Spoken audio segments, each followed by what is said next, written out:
Senator Crapel and Senator Schiff. Welcome. Before we get started, I'd like to set out a couple ground rules. I want to handle this hearing using a similar structure to how Senator Durbin handled the nomination hearing of Attorney General Garland. I want everyone here to be able to watch the hearing without obstruction. If people stand up and block the view of those behind them or speak out of turn, it's not fair or considerate to others, so officers will immediately remove those individuals. Now, before I turn to my opening statement, let me explain how we're going to proceed today. I'll give my opening remarks, and then I'll invite Ranking Member Durbin to give his opening remarks. Then I'll call on Senator Scott Schmidt to introduce this nominee. And following those introductions and Ms. Bondi's statement, we'll begin the first round of questioning. Each senator will have an initial 7-minute round for question. After the first round, we'll do a second 4-minute round of questioning. Members should do their very best to adhere to these time limits so that we can proceed efficiently with the hearing. We're here today to considering Pam Bondi's nomination to serve as Attorney General of the United States. Ms. Bondi, for a second time, I thank you for your nomination, willingness to serve, but more importantly, serve the important role of Senate's advise and consent process. You're nominated to one of the most important offices in our country. It took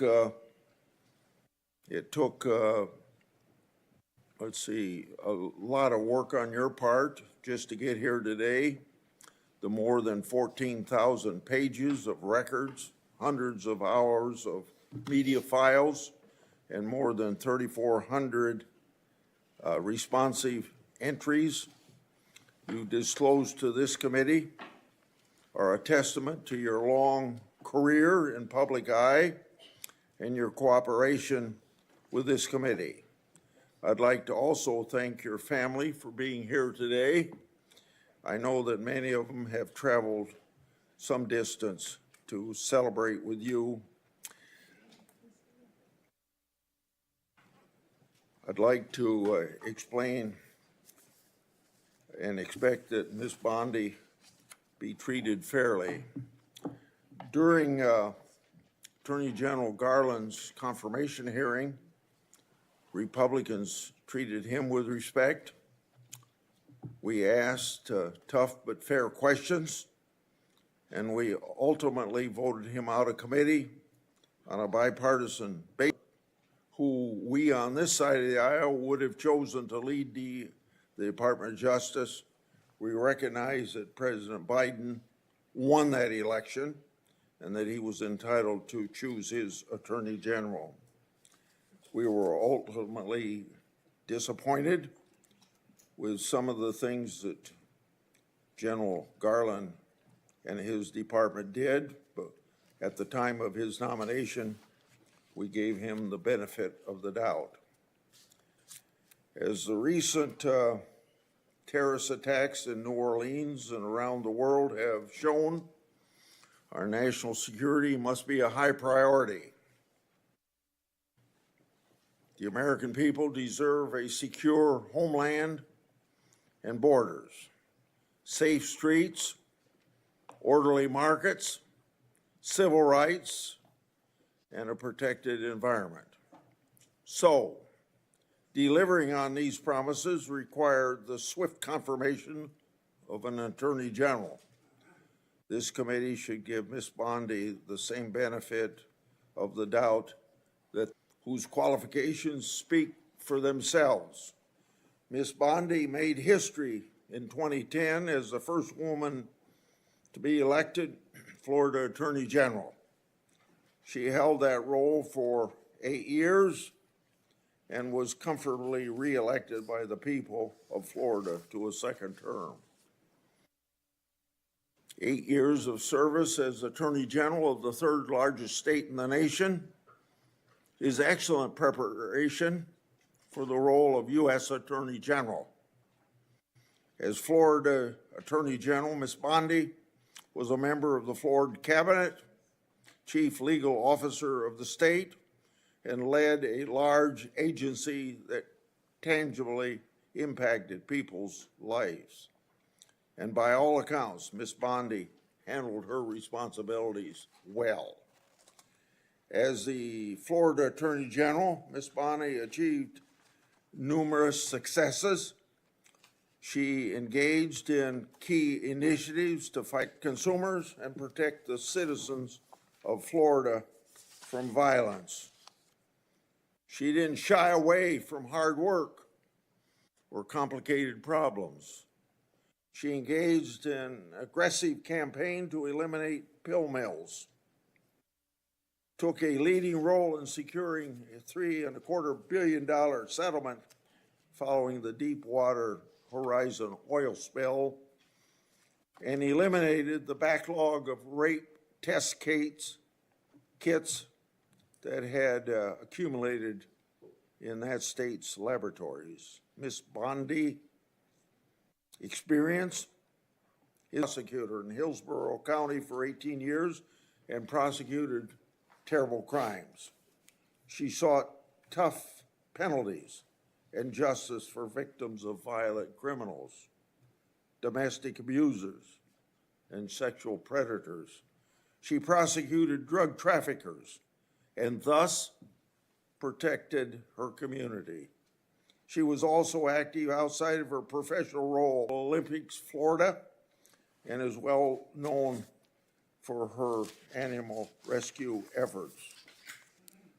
Her experience and performance as Attorney General, prosecutor, and community leader speaks volumes about her character and her dedication of her nomination, including from the Fraternal Order of Police, the Republican State Attorneys General, more than 100 former senior DOJ officials, and a bipartisan group of former state attorneys general.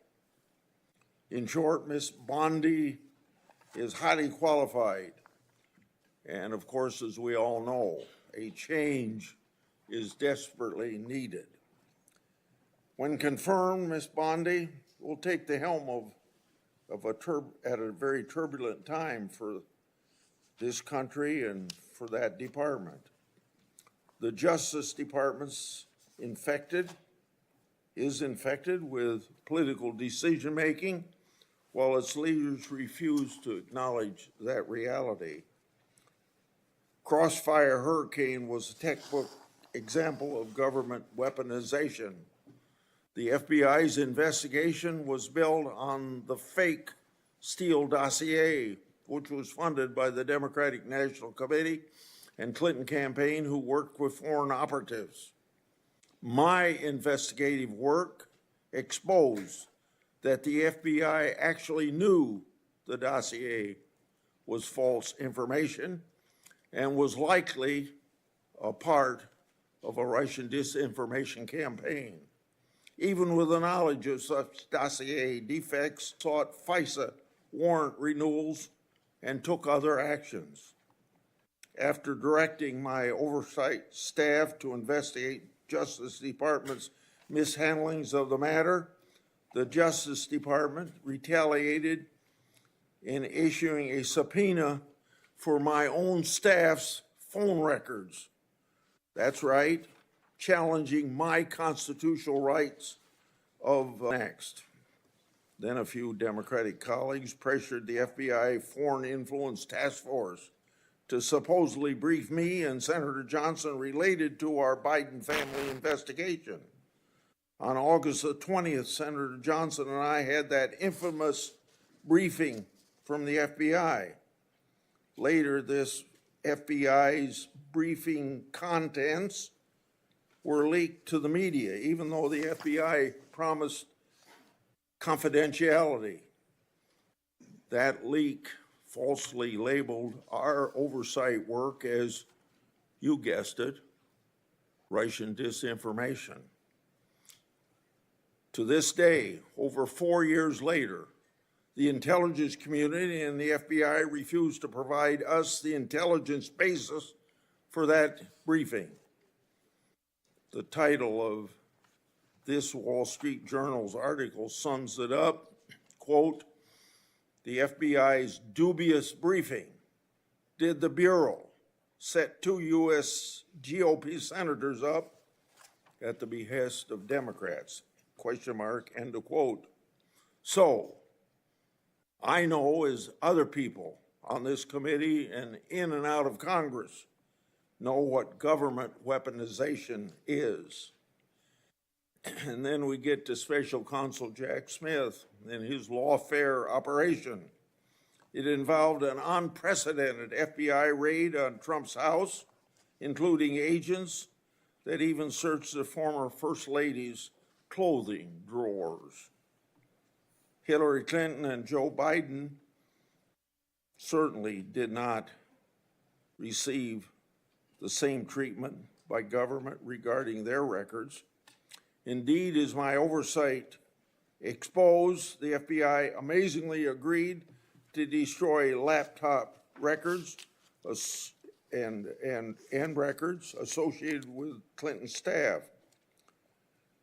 This Orwellian conduct should have no quarter. On top of it all, the FBI Special Agent Thibault, the anti-Trump agent that violated the Hatch Act for political activities on the job, started one of Jack Smith's cases. But Jack Smith wasn't the only department official who tried to influence this past election. The Washington Post reported just last August about a previously undisclosed Mueller investigation into Trump that was closed for lack of evidence, and it being, quote unquote, fishing expedition. That news reporting was based on sealed court records, government records, and potentially classified information roughly 90 days before the last presidential election. The Justice Department leaked that information to the press to impact the election against President Trump. And they did it while stiff-arming congressional requests for information that would prove embarrassing to the Biden-Harris administration. So let us not forget some of the more and other flagrant abuses of power that we've seen from the DOJ and the FBI over the last 4 years. And I don't have the time to spend on these that I spent on 2 or 3 others, but just to list them. The Department of Justice used the might of the federal government to prosecute individuals peacefully praying outside of an abortion clinic. The FBI suggested that traditional Catholics could be domestic terrorism threats, claiming that these individuals adhere to, quote, anti-Semitic, anti-immigration, anti-LGBT, and white supremacy ideology, end of quote. The FBI opened dozens of investigations into parents who voiced their concerns at school board meetings regarding curriculum choices and COVID-19 mandates to censor so-called misinformation, downgrading, or removing flagged social media posts and removing users. These are only a few particularly egregious examples of rot infesting the Department of Justice. The impact of this political infection in our once storied law enforcement institutions is catastrophic. By every metric, the Biden-Harris Justice Department conduct has failed to live up to our country's ideals. So The actions you take to change the department's course must be for accountability so that the conduct I just described never happens again. The only way to accomplish this is through transparency for the Congress and the American people. Now to my friend, Ranking Member Durbin. Thank you, Senator Grassley. I appreciate your commitment to the Judiciary Committee's longstanding bipartisan practices for vetting presidential nominees. That was in doubt several weeks ago, but I spoke to Senator Grassley and he assured me that he's still personally committed, as I am, to maintaining these practices which we've established over the years. Our process is rigorous, and it shows how seriously members on both sides of the aisle take our constitutional responsibility of advice and consent. Ms. Bondi, thanks for coming to my office last week to discuss your nomination. The importance of the Attorney General to our justice system cannot be overstated. As our nation's chief law and Attorney General oversees the Department of Justice, which is responsible for protecting the civil rights of Americans, economic freedom and opportunity, public safety, and of course, national security.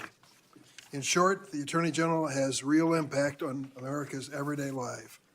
It is critical that any nominee for this position be committed first and foremost to the Constitution and the American people, not any president or political agenda. But President Trump claims he has, quote, an absolute right to do what he wants with the Justice Department. And that's how he conducted his first term. He interfered with the criminal cases of his friends and allies and successfully pressured DOJ to investigate his rivals. He even tried to use the Justice Department to open the 2020 presidential election. The president-elect made it clear that he values one thing above all else, and he said it over and over again: loyalty. Speaking about Attorney General Sessions, Donald Trump said, quote, "The only reason I gave him the job is because I felt loyalty. He was in a..." Trump said he should never have nominated him, and he fired him. Trump then nominated Bill Barr to succeed Sessions.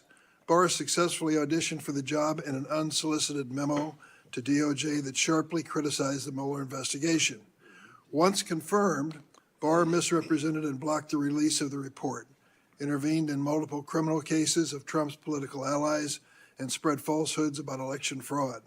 But in December of 2020, when Bill Barr finally announced there was no evidence of widespread voter fraud that would change the outcome of the election, Trump dismissed him, fired his second Attorney General. This time around, President-elect Trump has vowed not just to use the Justice Department to advance his political interests, but also to seek, quote, retribution against, quote, the enemy within. He has repeatedly threatened to arrest, prosecute, jail, and otherwise punish those he considers his enemies.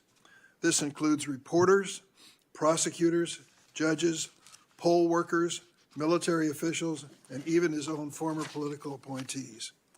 Even before taking office, Trump has forced out his own FBI director that he appointed, Chris Wray.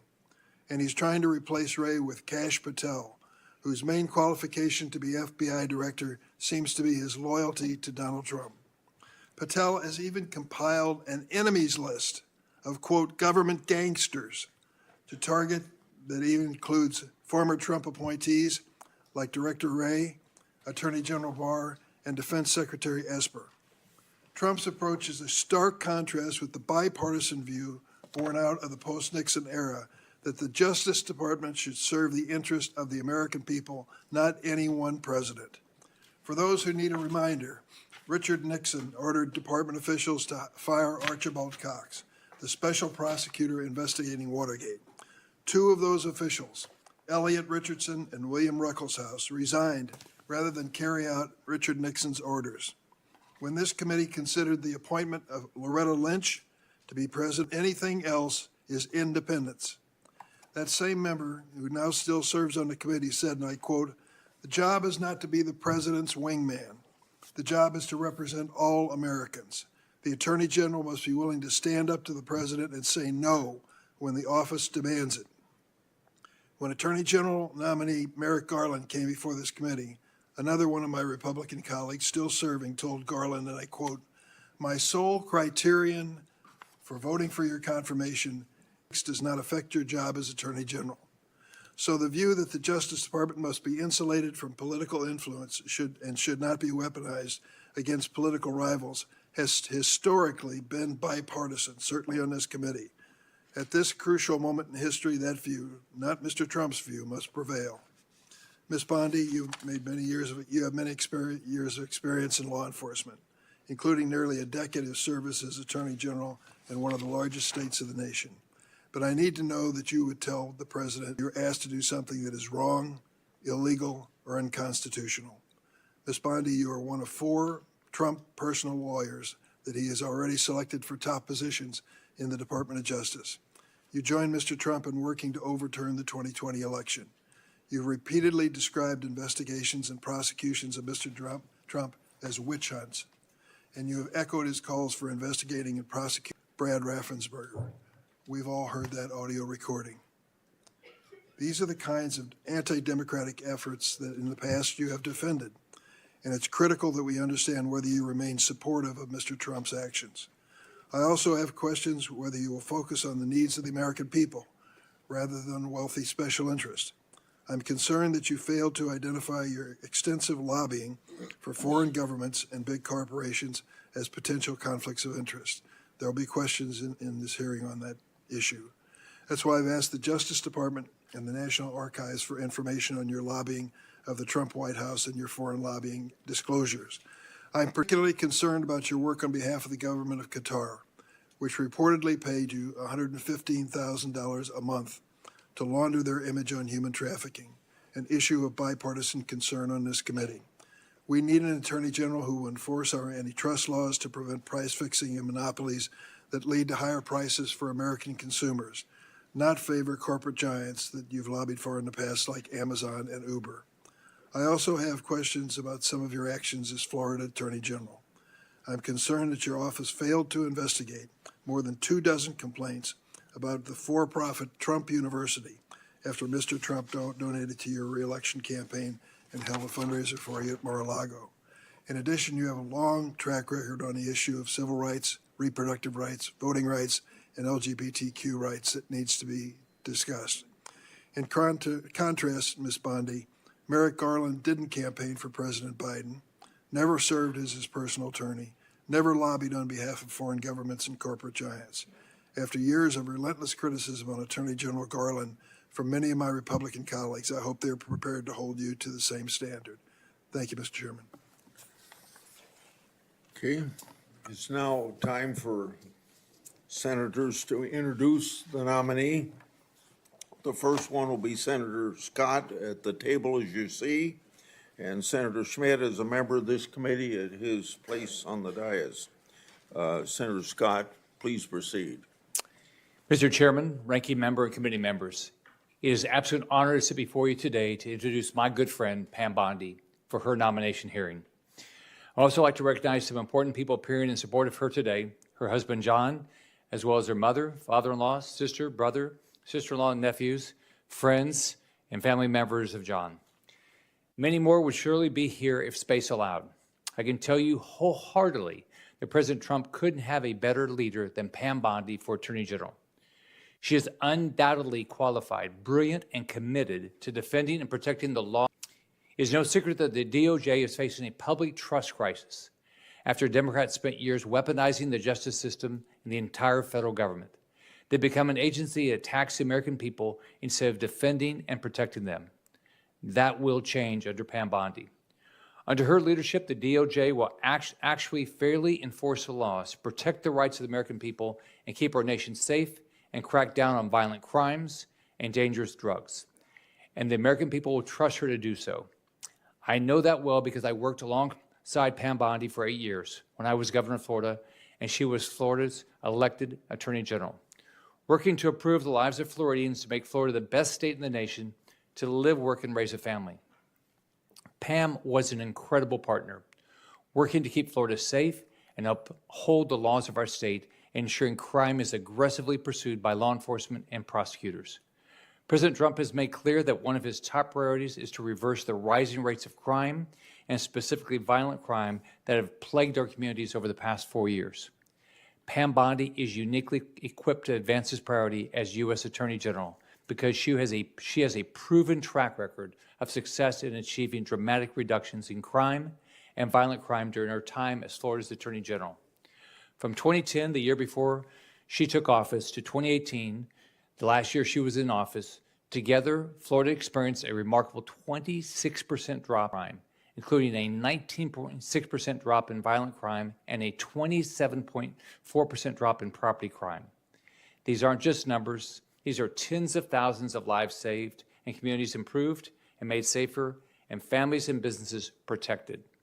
As Florida's Attorney General, Pam Bondi also spearheaded other life-saving initiatives like tackling the opioid epidemic and fighting human trafficking. Her achievements are too many for me to list in this short introduction. As U.S. Attorney General, Pam Bondi will restore law and order to the nation. She'll put Americans' interests first and make the nation a better and safer place. I urge every single member of this committee to support my friend Pam Bondi, and I look forward to voting for her confirmation soon on the Senate floor and help her get to work for the American people. Thank you, Chairman.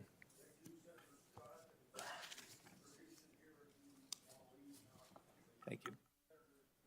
Thank you, Mr. Chairman, Ranking Member Durbin, and members of the committee. It is an honor for me and a privilege to introduce Pam Bondi, President Trump's nominee to be the 87th Attorney General of the United States. I have known and worked closely with Pam for years, and I'm glad to call her a friend. When Pam was nominated by President Trump, my reaction was, this is a home run. As many of us are, I was only to be outdone by Senator Graham, who described the nomination as a grand slam, touchdown, hole-in-one, ace, hat trick, slam dunk, Olympic gold medal pick, and he's right. As the letter joined by more than 100 former Justice Department officials put it, quote, it's all too rare for senior Justice Department officials, much less attorneys general, to have such a wealth of experience in the day-to-day work of keeping our communities safe, end quote. Pam exemplifies and personifies and to protect our rights and liberties as Americans. Pam has distinguished herself in a career in public service that has taken her from her small-town upbringing in Temple Terrace, Florida, to a hearing before this esteemed committee. After attending the University of Florida and Stetson University College of Law, she started her career as a local prosecutor in Hillsborough County, Florida. As a local prosecutor for nearly 2 decades, Pam kept her community safe, prosecuting violent criminals, drug dealers, those who had threatened the local community, and those who stood in opposition to the rule of law. Pam's fellow Floridians then elected her to serve as Florida's Attorney General, where she was the first woman in state history elected to that office. As a former state attorney general myself, I can vouch for the deep experience that Pam Bondi has developed from serving in that role. As the chief law enforcement official in her state, she worked with local prosecutors to fight crime, worked to protect our constitutional rights, or the constitutional rights of Floridians, and stood up for the little guy by taking on abuses of power. As Florida's Attorney General, she worked tirelessly to combat the opioid crisis, fighting pill mills, and helping to combat the widespread misuse and trafficking of deadly drugs, including fentanyl, which have devastated families and communities all across our country. She stood up for Floridians in the wake of a 2008 financial crisis, leading to the National Mortgage Settlement Act, resulting in $56 billion in compensation to victims. And after the Deepwater Horizon oil spill, Pam was there and stood up for Floridians by getting $2 billion from the companies responsible. On a more personal note, Pam has always taken it upon herself to help others. She's incredibly generous and someone I could always count on. She's truthful, she's tough, and she's a born leader. She has charted her own course with the rare combination of backbone and heart. The next Attorney General of the United States must restore trust by reversing the weaponization we've seen the last 4 years and refocusing that department to its core mission, administering justice. The next Attorney General must promote the rule of law, take on violent crime, keep our communities safe, and safeguard the God-given rights that each American has protected in our Constitution. I can think of no one more up to that task than Pam Bondi. A career-respected Attorney General with the prudence. Honor for me to introduce Pam Bondi to this committee and to our country here today and speak on her behalf. And it's my hope Thank you, Thank Mr. Chairman. you, Senator Schmidt. Now, Ms. Bondi, would you please come forward, and before you're seated, I'd like to administer oath. Would you please raise your right hand and answer this question? Do you swear that the testimony you're about to give to this committee will be the truth, the whole truth, and nothing but the truth, so help you God? Please be seated and move ahead with your opening statement.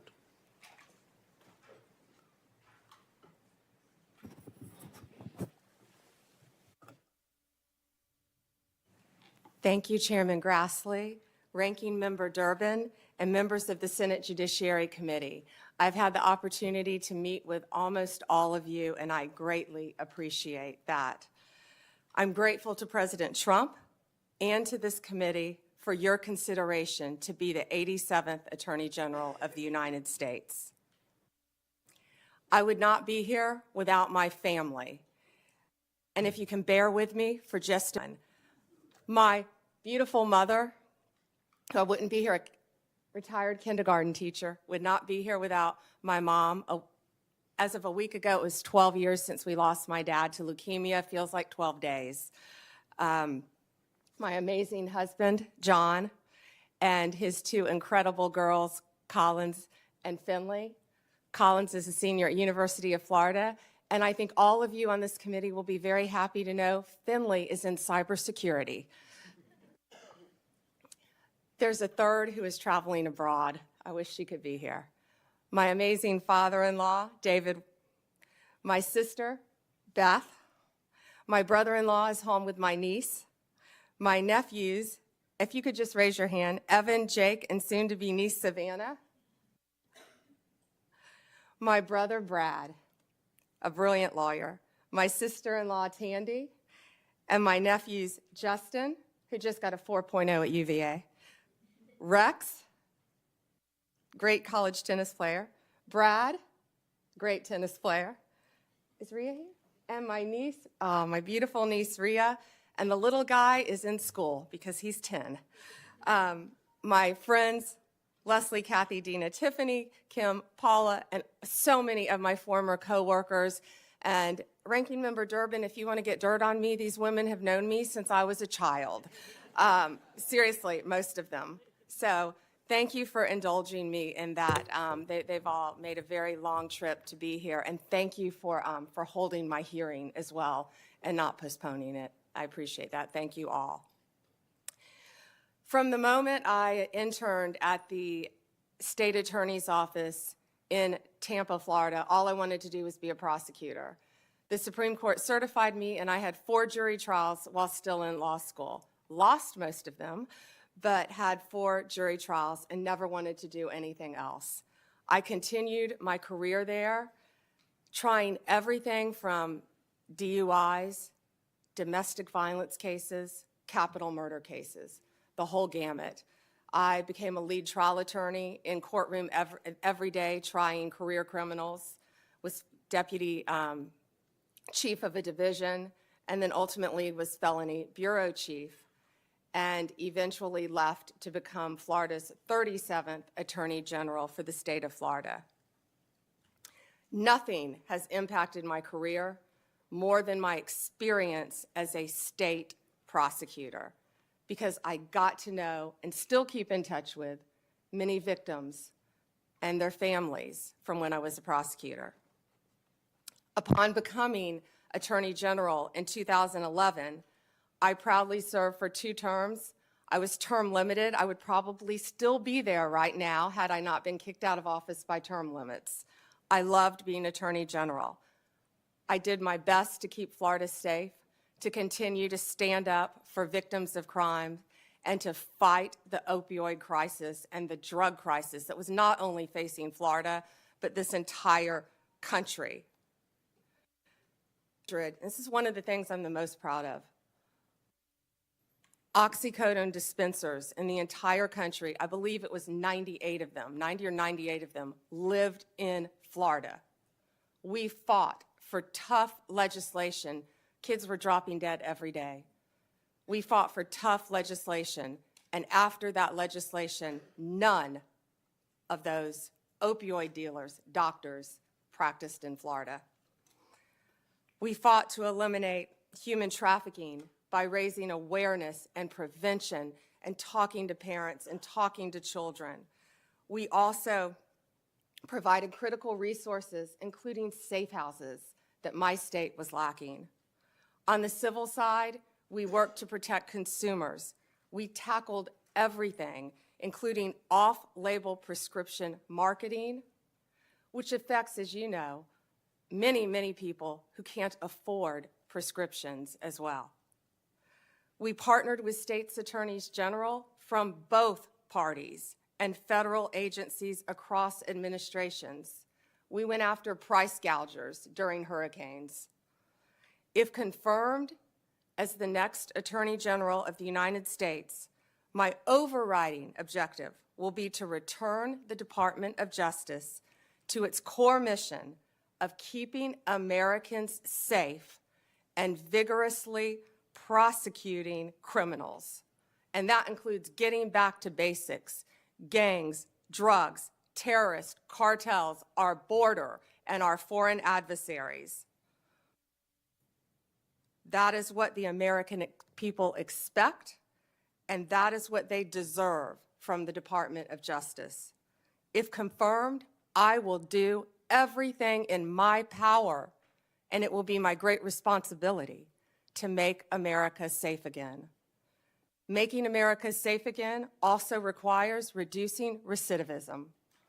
We have to fix the Bureau of Prisons, and I am looking on both sides of the aisle.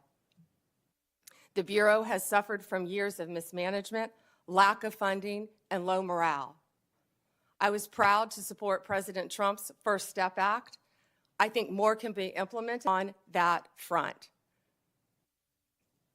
President Trump's leadership on criminal justice reform has demonstrated what is possible when a president is unafraid to do things that have been deemed to be too difficult. We have to reach across the aisle and get solutions for all of these problems.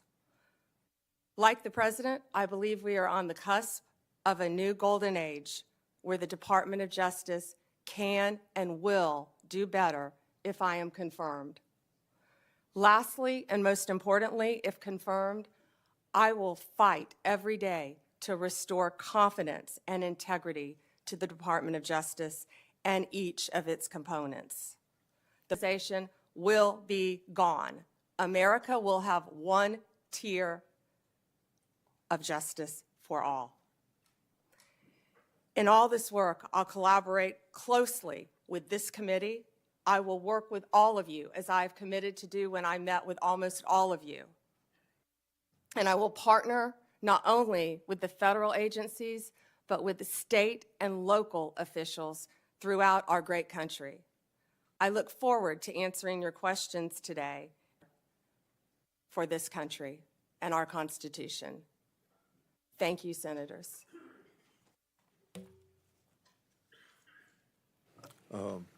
I will ask first questions, and Senator Durbin, and then I'll call on the Democrat people the way that Senator Durbin would say so on their arrival or here by seniority, in the same way that on the House side. In all this work, I'll collaborate closely with this committee. I will work with all of you, as I've committed to do when I met with almost all of you. And I will partner not only with the federal agencies, but with the state and local officials throughout our great country. I look forward to answering your questions today and working together for this country and our Constitution. Thank you, Senators.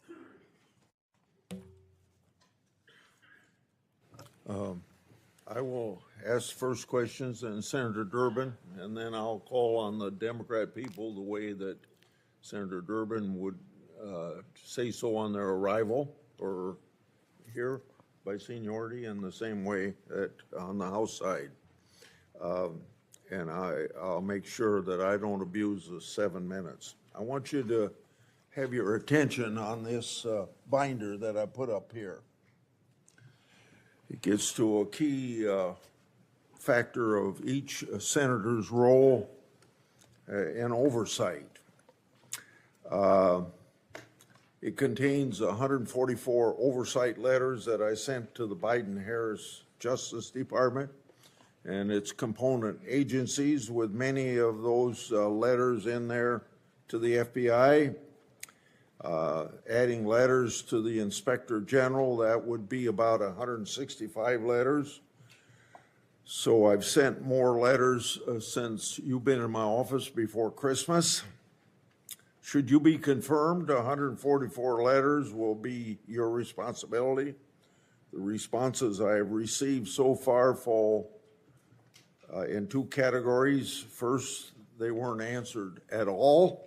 The way the Justice Department merely sent me words on a piece of paper.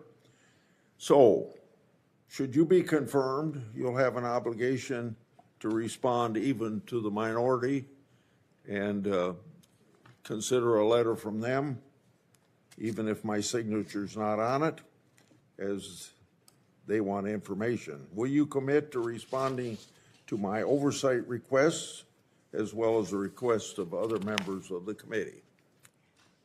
Chairman, either I or my top staff will personally review the letters and do everything we can to respond to you. Your tenure as Florida Attorney General was impressive. You fought against pill mills, human trafficking. You eliminated a backlog of rape test kits in state labs. You fought against organized retail theft, and you were known to stand for law and order. With such achievements, it's easy to see why the people of Florida re-elected you in 2014 and why President-elect Trump nominated you to serve as the nation's chief law enforcement officer. So this gives you a chance to tell us on this committee and the people of this country what you're proud of as your record as Attorney General of Florida. Thank you, Chairman Grassley. I am 8 years, but it was a team effort. I had great people around me, many of whom are in this room today. And we did a lot. We did a lot to fight crime, and I've been reminiscing a lot since I was asked to take this nomination. Opioids, as I talked about, were a top priority right when I took office. When I was running for office, I went through the entire state of Florida. Parents were walking up to me, handing me pictures of their children who were deceased from opioid abuse. After I was elected, I took those pictures and I framed them in my office as a goal of stopping that fight, which I talked about in my opening statement. And if U.S. Attorney General, I'll bring those pictures back out and they will be there to inspire me on the further drug abuse we're facing throughout this country. We also learned that something else was happening. Pregnant women were having babies as a result of being opioid dependent. We call it neonatal abstinence syndrome. We fought to educate mothers. We fought that issue as well. Fentanyl was wreaking havoc in our country, but it was just getting started. I actually fought my own party a bit on scheduling fentanyl because at that time people thought it was something you merely got in the hospital on a patch after surgery. Apples and oranges, and boy, do we all know that now, the difference. Fentanyl is raging throughout our country, and I will do everything I can to fight that with the agencies that fall under the Department of Justice. Human trafficking became a top priority for me as Attorney General. I had the opportunity on a bipartisan trip to go to Mexico, and the one thing I found out there, they were doing better than we were. They had safe houses. I saw things I never dreamed I would see, and all of these things in my past have formed the person I am right now sitting here before you. I came back to Florida. We started a human trafficking council, and we partnered with others, and we expanded and added safe houses in the state of Florida. I don't know how many are in this country right now, but I would like to partner with both sides, if confirmed, to continue those efforts. I'd like to interrupt you Yes, sir. and go to another question. And I'll have another round so you can finish on that point. I'd like to ask you about something that's central to fighting government waste and fraud, the False Claims Act. I want you to calls me once a year. He called me yesterday to tell me the success of the False Claims Act. Since 1986, when I got it passed and President Reagan signed it, it's brought in $78 billion as of yesterday, his report, $2.9 billion for the year of 2024. Most of that's because of patriotic whistleblowers who found the fraud and brought the cases forward at their own risk. The Supreme Court has long upheld the law's constitutionality, but I want you to know, in your view, is the False Claims Act constitutional? Before you answer that, one time in the 1990s,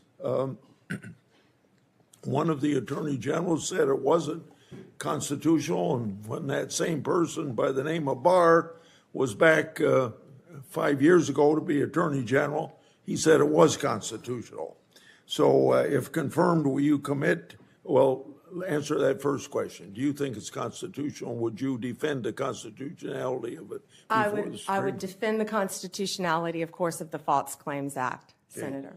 Last question. If confirmed, would you commit to continuing DOJ's defense of the constitutionality of it? And will you assure the entire staff and funding levels to properly support and prosecute false claim cases?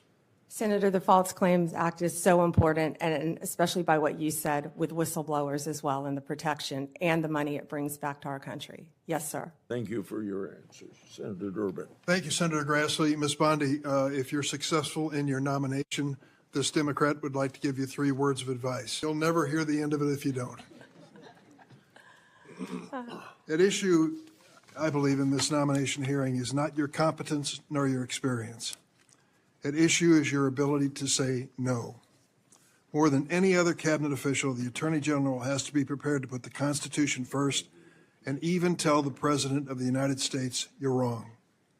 The political danger and personal costs of such a decision are well documented. You have only to ask former Attorney General Jeff Sessions and Bill Barr, whom Donald Trump sacked for lack of loyalty. And so I have 3 basic questions I'd like to ask you. Most Americans believe that central to the peaceful transition of power in a democracy is the acceptance of the results of an election. To my knowledge, Donald Trump has never acknowledged the legal results of the 2020 election.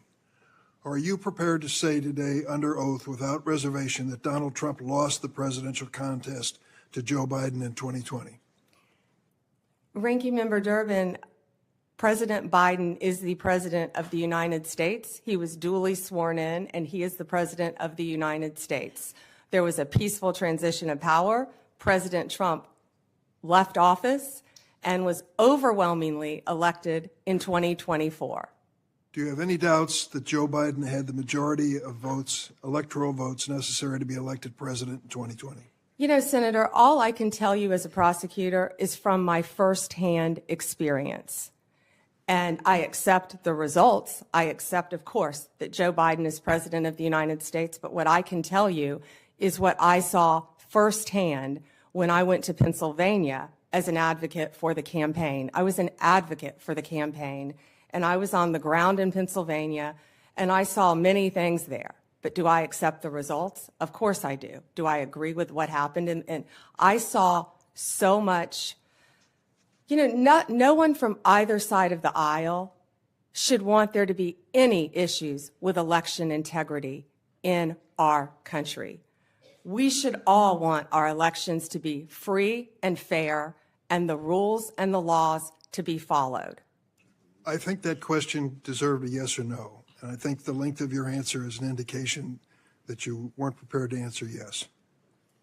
Have you heard the recording of President Trump on January 2nd, 2021, when he urged the Secretary of State of Georgia to, quote, find 11,780 votes and declare him the winner of that state? No, I've heard about it through clips, but no, Senator, I've not heard it. What was your reaction to President Trump making that call? I would have to listen to the tape, Senator. Well, the quote that I give you is exact. He said to the Georgia Secretary of State, find 11,780 votes. Do you have the entire context of that call? I feel like it was much longer than that and may have been taken out of context. It was an hour long. Right. And you can certainly listen to it. I hope you will. Every American should. As a former prosecutor, are you not concerned that the President of the United States called a state election official and asked him to find enough votes to change the results of the election? Senator, I have not listened to the hour-long conversation, but it's my... You need to listen to it. Let me ask a third question. Do you believe that the January 6 rioters who've been convicted of violent assaults on police officers should be pardoned? Senator, if confirmed as Attorney General of the United States, the pardons, of course, fall under the President. But if asked to look at those cases, I will look at each case and advise on a case-by-case basis, just as I did my entire career as a prosecutor. You also advise the President on pardons as part of your responsibility as Attorney General. And so I'm asking you, do you believe that those who've been convicted of the January 6 riot, violent assaults... So, Senator, I have not seen any of those files, of course. If confirmed and if asked to advise the President, I will look at each and every file. But let me be very clear in speaking to you. I condemn any violence on a law enforcement officer in this country. Let me ask you about your work as a lobbyist for Ballard Partners. You did not list your current position as a partner at the lobbying firm, nor the work you've done for your Ballard Partner clients, such as lobbying for the country of Qatar for $115,000 a month, and for corporate giants Amazon and Uber when you were asked about conflicts of interest. Why do you believe your work as a lobbyist does not constitute potential conflicts of interest? Well, Senator, first, that was the amount my firm received. I believe multiple people represented in my firm. My role, and I am very proud of the work that I did. It was a short time, and I wish it had been longer for Qatar, was anti-human trafficking efforts leading along with many members of my firm. That was the sole portion of my representation for Qatar. Now, if there are any conflicts with anyone I represented in private practice, I would consult with the career ethics officials within the department and make the appropriate decision. I would also like to point out to you, I don't believe that I would be the first Attorney General who has represented and advocated for businesses in their past. Of course not. The question is whether you will recuse yourself from any case involving your Ballard clients. One of those clients was the GEO Group, was it not? GEO, yes. A private prison company you lobbied for. It manages correctional institutions and detention facilities. The GEO Group has faced criticism for safety violations, inadequate health care, and poor management. The U.S. Immigration and Customs Enforcement is GEO's largest source of revenue. Under the Trump administration, GEO stands to earn hundreds of millions of dollars by detaining immigrants if there is this mass deportation. Would you sense any conflict of interest if you're asked to judge the performance of this government contractor? Senator, I will consult with the career ethics officials within the Department of Justice and make the appropriate decision. Thank you, Mr. Chairman. Senator Graham. Thank you. Congratulations. Thank You you. forgot to say that John's family was from South Carolina. The upstate, I'm sorry. Yeah. I'll give you a pass on that. From Anderson, by the way. So, listen, President Trump asked a bunch of us, who would you pick for Attorney General?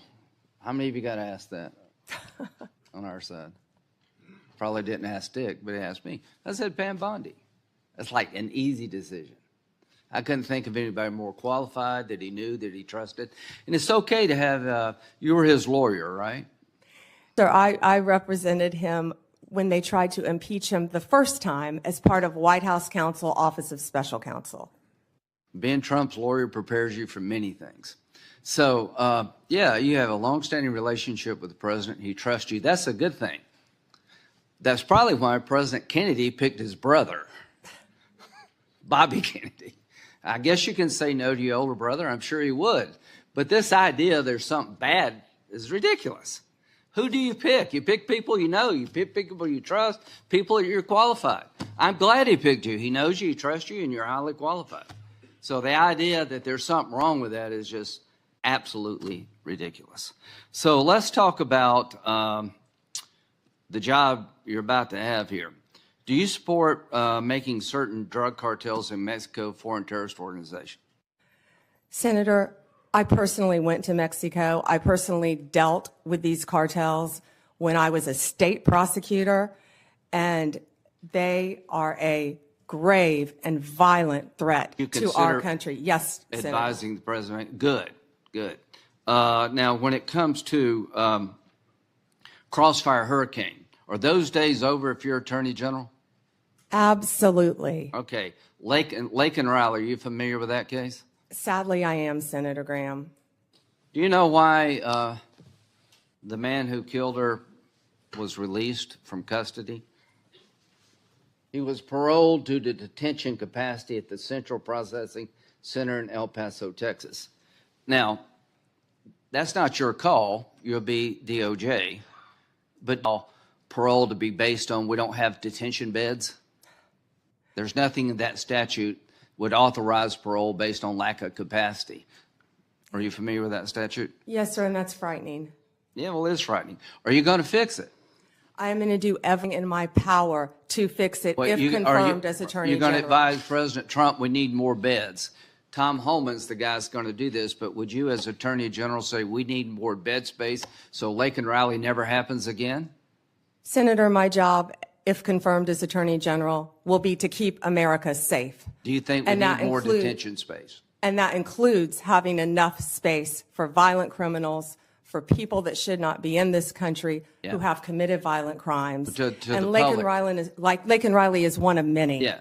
But 41,000 beds in this country to detain people. We got like millions of people here illegally. We let this dude go because we didn't have any place to put him. I hope those days are over. And if, Tom, you're listening out there, I hope you'll create enough detention space to make sure we don't find this dilemma ever again. Do you think we're at war? And if so, who with? Oh, Senator, we're at war on so many fronts. Are we at war with ISIS? Of course, we're at war with ISIS. They're at war with us. Do you agree with that? Absolutely, Senator. Do you think since our withdrawal from Afghanistan, threats to our homeland have gone up from ISIS? Yes. Okay, March 7th, 2024, General Corella. I assess ISIS-K retains the capability and will to attack the U.S. and Western interests abroad in as little as 6 months with little or no warning. That's March of 2024. General McKenzie, ISIS-K has a strong desire to attack the United States after it began to grow in Afghanistan following U.S. exit in August 2021. He also stated the threat to ISIS-K from ISIS-K is growing. Major General Quantock, the U.S. remains target number one for ISIS-K. Do you agree with that? Senator, I don't have my security clearance, but from everything I've read and heard, ISIS is one of the greatest threats. Okay, well, when you get your security clearance, you're going to find out these people are coming after us and they want to kill us. So I would like to have a strategy to deal with the ISIS threat that's beyond just the law enforcement model. Does that make sense to you that we should use every tool in the toolbox? Senator, that includes wrapping in our state and local officials too, and better cooperation throughout our country and our world. I totally agree. Do you support reauthorizing FISA in 2025? Senator, I believe 702 is up in 2026. Okay, I'm I sorry, believe 26. it's 2026, and we will closely be looking at that. FISA is a very important Do you agree tool. that the 702 provides important intel gathering capability to protect our nation? Extremely important. Okay. So Pam, you're about to step into a job that's one of the most important jobs in any democracy. Let's go back to pardons. If I'm a lawyer for somebody in jail, would you promise to listen to the application and read it before you made a decision? Yes. Okay. No matter who you are. Good. That's the way it works. People want to bargain with you up here. Will you do this? Will you do that? All I ask you to do is call it as you see it, hire good, competent people, and give the president the best legal advice you can, run the Department of Justice in a manner that other people would want to join it one day. Growing up, I had a fondness for the FBI. I watched the show, I think it's every Sunday, wanted to be an FBI agent. Right now, the FBI needs an image overhaul. So you have a real task ahead of you in two areas: to restore trust to many Americans who have lost trust in the Department of Justice, and to make sure that this country is safe from drug cartels that are killing 3,000 Americans every 2 weeks for money, to go after these people, and to protect our homeland that's under siege. I think you're the perfect pick at one of the most dangerous times in American history, and I look forward to supporting you. Thank you, Senator. Senator Whitehouse. Thank you, Chairman. Welcome, Ms. Bondi. Thank you, Senator, and thank you for meeting with me. I greatly appreciate that. It was a pleasure. Ms. Bondi, you were a courtroom prosecutor for a great many years. As a courtroom prosecutor, did you ever have an enemies list? No, Senator. And you went on to be Florida's Attorney General. As Florida's Attorney General, did you ever have an enemies list? No, Senator. As Florida's Attorney General, you were responsible for hiring into the Florida Department of Attorney General, correct? Senator, the Attorney General's office in Florida is the third largest in the state, approximately 1,400 employees and approximately 400 lawyers. Only California and Texas are our bigger offices. And you were So, responsible yes. for hiring into that office while you were Attorney General? Yes, Would you Senator. have hired someone into the Florida Attorney General's office who you knew had an enemies list? Senator, to cut to the chase, you're clearly talking about Kash Patel. I don't believe he has an enemies list. He made a quote on TV, which I have not heard. I saw your sign, or Senator Durbin's sign, about Kash. But I know that Kash Patel has had 60 jury trials as a public defender, as a prosecutor. He has great experience in the Intel Department, Department of Defense. I have known Kash, and I believe that Kash is the right person at this time for this job. You'll have the ability to question Mr. Patel. And I'm when- questioning you when right you now do. about whether you will enforce an enemies list that he announced publicly on television. Oh, Senator, I'm sorry. There will never be an enemies list within the Department of Justice. Thank you. The FBI's, what is the FBI's role in national security and counterterrorism, and how important is that role? You know, Senator, I believe now more than ever, counterterrorism is so important and vital in our country. We are facing such incredible threats here and abroad.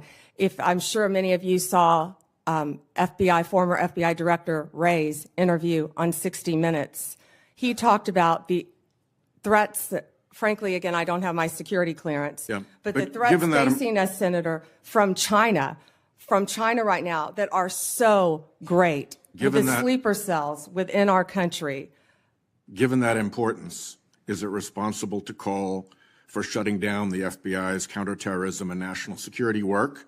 And will you, as Attorney General, impede or shut down the FBI's counterterrorism and national security work? Senator, questions. Senator, I believe that national security is vital right now for our country on so many fronts. I could continue to discuss And the many FBI's others. role in that? And the FBI plays a vital role in counterterrorism Which you throughout will our or will world. not shut down? I will look at each agency. I have no intention of shutting anything down right now, Senator. I am not in that office yet, and if confirmed, I will look at each individual agency. You have said that Department of Justice prosecutors will be prosecuted in the Trump administration. What Department of Justice prosecutors will be prosecuted and why? I said that on TV. I said prosecutors will be prosecuted, to finish the quote, if bad. Investigators will be investigated. You know, we all take an oath, Senator, to uphold the law. None of us are above the law. Let me give you a really good example of a bad lawyer within the Justice Department, a guy named Klein Smith, who altered a FISA warrant, one of the most important things we can do in this country. So will everyone be held to an equal, fair system of justice if I am the next Attorney General? Absolutely. And no one is above the law. Under what circumstances will you prosecute journalists for what they write? I believe in the freedom of speech. Only if anyone commits a crime. It's pretty basic, Senator, with anything, with any victim. And this goes back to my entire career, for 18 years as a prosecutor and then 8 years as Florida's Attorney General. You find the facts of the case, you apply the law in good faith, and you treat everyone fairly. And it would not be appropriate for a prosecutor to start with a name and look for a crime. It's a prosecutor's job to start with a crime and look for a name, correct? Senator, I think that is the whole problem with the weaponization that we have seen the last 4 years and what's been happening to Donald Trump. They targeted Donald Trump. They went after him, actually starting back in 2016. They targeted his campaign. They have launched countless investigations against him. That will not be the case if I am Attorney General. I will not politicize that office. I will not target people simply because of their political affiliation. Justice will be administered even-handedly throughout this country. Senator, we've got to bring this country back together. We've got to move forward, or we're going to lose our country. Yeah, I think the concern is that weaponization of the Justice Department may well occur under your tenure, and we want to make sure that that's not the case, that you remain independent, that you remain able to and willing to tell the president no when that's necessary to protect the Constitution and the integrity of the department. So that's where I'm asking these questions. Sat in that chair and demanded it of the Clinton Justice Department through all the administration since then, with the exception of a brief period under Attorney General Gonzalez, which he corrected and which did not end well for him. There has been a contacts policy that limits contacts between the White House and the Department of Justice to a very few senior officials on each side. In your role as Attorney General, if you are confirmed, will you maintain, defend, and enforce that longstanding contacts policy? Senator, yes, I will meet with White House counsel, and I will meet with the appropriate officials and follow the contacts policy. My time has expired. Thank you, Ms. Bondi. Senator Cornyn. Ms. Bondi, your testimony is music to my ears. Thank you. One of the things that I have been most concerned about over certainly the last 4 years, politicalization of the Department of Justice, which together with the FBI is one of the most important institutions in this country.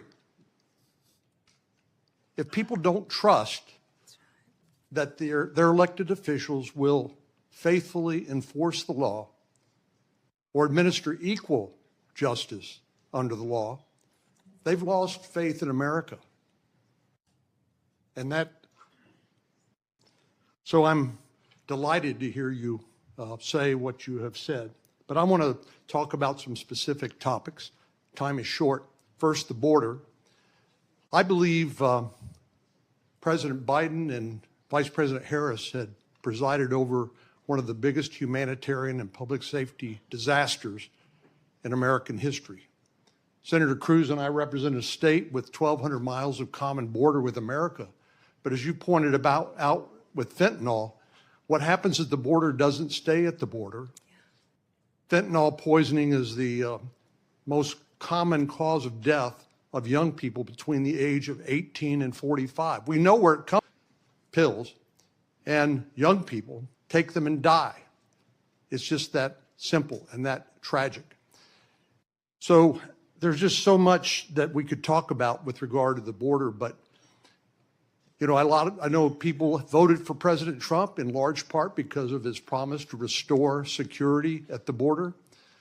Will you do everything within your power as Attorney General to enforce the laws on the border on January the 20th when he is sworn in, and help do everything you can and the Department of Justice can is to restore security to our southern border? Yes, Senator, absolutely.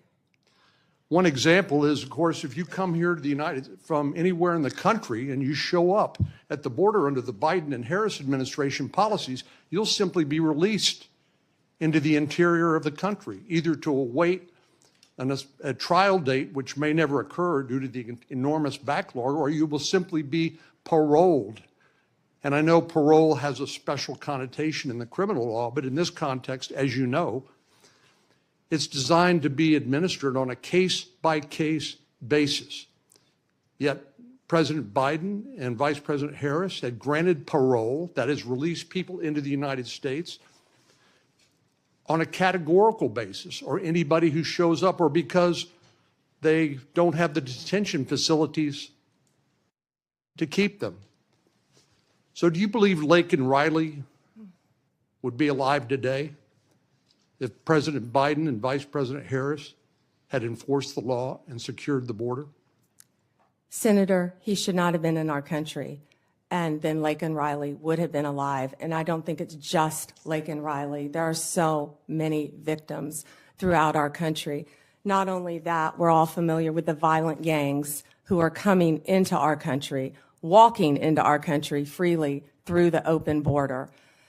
The cartels, the gangs, Venezuela's let people out of their prisons. It's been reported. I don't have the security clearance yet to see what's happening, but I know, we all know, there are criminals throughout our country, and it is my commitment to you on both sides of the aisle that I will do everything in my power with the agencies that fall under me if I am confirmed to make America safe again. We have to do that, Senator.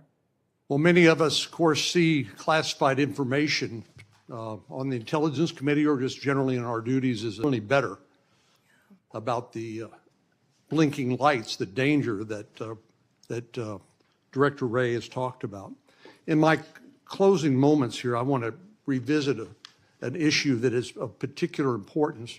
60% of the President's daily brief, which is the intelligence brief that the Director of National Intelligence and the CIA Director delivered to the President, comes from Section 702 of the Foreign Intelligence Surveillance Act. I've called this the most important law that most people have never heard of. I know you have, and you're familiar with it, but I want to ask you a few questions about that. It's been called the crown jewel used to spy on American citizens. And if it is, it ought to be prosecuted to the fullest extent of the law. I know you would agree with that. But there have been some, as you know, and as you pointed out, we have a temporary extension of the existing authorization for the use of the intelligence community to target foreign threats to our national security that expires in 2026. And I'd like you just to confirm here on the record that you will enforce that law and you can support the law as it is written. Senator, I haven't read the entire 702 in front of you, but I will commit to reading that and doing everything I can to keep America safe again. Of course you will.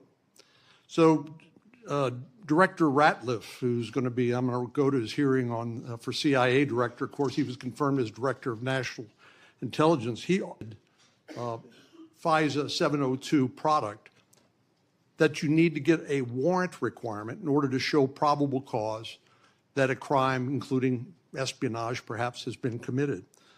But Director Ratliff has written that a warrant requirement may not achieve its intended objectives and could hinder national security efforts. Do you share Director Ratcliffe's concerns?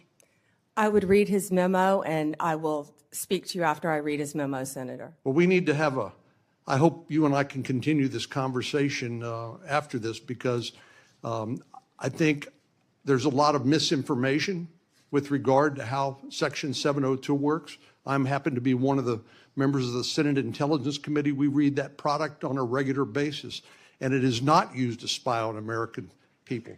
I think what's fundamentally missing is a lack of trust in the intelligence community, including the FBI, which I'm hoping you and Mr. Patel can restore.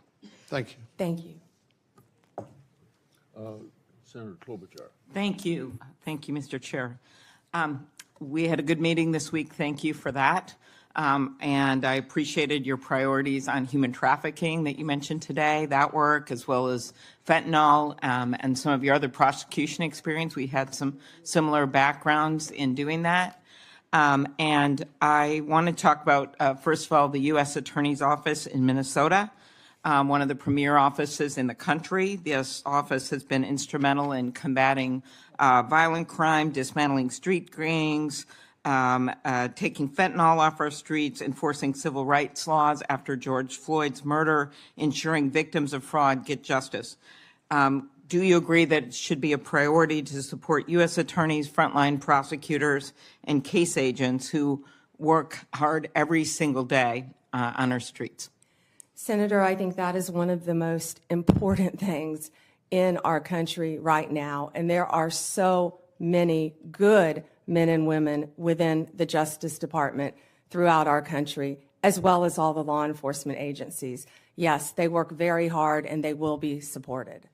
I'm concerned about some of the proposals that could put cuts in the COPS program, burn JAG programs. I know you're familiar with those. Senator Murkowski and I lead the COPS reauthorization bill. Just will you commit to continue to support those programs? Senator, I will read everything about those programs because that is a top priority of mine, and I would love to meet with you on that and Senator Murkowski to support law enforcement and those programs. Thank you. Independence from political interference is vital to the legitimacy and success of the Department of Justice. I was honestly troubled by some of the answers to Senator Durbin's questions. We will continue that discussion, I'm sure, on the committee about the election. But I want to focus on the investigation, charging decisions. As a prosecutor, I'm sure you had this experience. I would get calls from people, hey, that's just a kid, give him a break. And I remember one answer I gave was, he's 40 years old, he's not a kid. But that kind of interference, White House, it has been very clear that the attorney generals of both parties have established clear policies to ensure the White House doesn't tamper with criminal investigations and prosecutions. At Attorney General Mike Mukasey's hearing, he made clear that any attempt by the White House, and these are the words, to interfere with a case is not to be countenanced.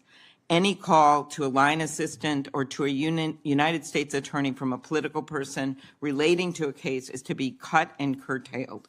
Do you agree with this statement? Senator, yes, I believe that the Justice Department must be independent and must act independently. The number one job is to enforce the law fairly and even-handedly, and that's what will be done if I am confirmed as the Attorney General. So you will provide an assurance to every member of this committee that the Justice Department will only follow the facts and the law, and the White House will play no role in cases investigated or brought? Senator, it will be my job, if confirmed as Attorney General, to make those decisions. Politics will not play a part. I've demonstrated that my entire career as a prosecutor, as Attorney General, and I will continue to do that if you confirm me as the 87th Attorney General of the United States of America. In an earlier question, some of my colleagues talked about China and the risk, yet you have a nominee from this incoming administration, Kash Patel, the pick to head the FBI, have serious concerns about him, has referred to the FBI's Intel Division, which is responsible for protecting us from foreign adversaries like China, as, quote, the biggest problem the FBI has had, and he said that he wants to, quote, break that component out of the FBI. Do you agree? I have not seen those comments from Mr. Patel. I would review them, but we have to do everything we can to protect our country. Again, Mr. Patel would fall under me and the Department of Justice, and I will ensure that all laws are followed, and so will he. There are many decisions made by the FBI director, having seen a number of them do their work, that can be made. While I agree you would be the boss of Kash Patel, I'm not sure that you would be able to intervene with every decision or position that he had or know what he's doing. So let's continue. Do you agree it is the duty of the Justice Department to defend the laws Congress passes? And will you commit to do even when the president may disagree with an act campaigned against its passage or called for its repeal?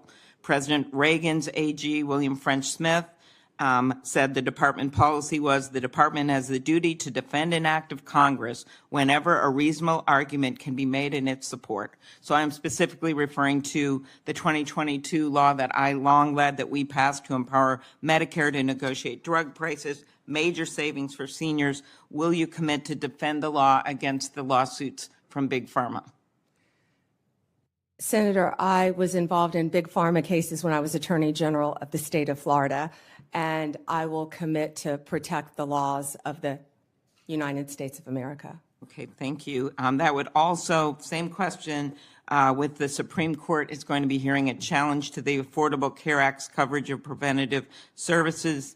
And despite the fact that you twice joined suits to have the entire Affordable Care Act invalidated. I believe this is very different. It's a very isolated, it's different. It's not the entire Affordable Care Act, but I will, it's pending litigation, of course, within the department.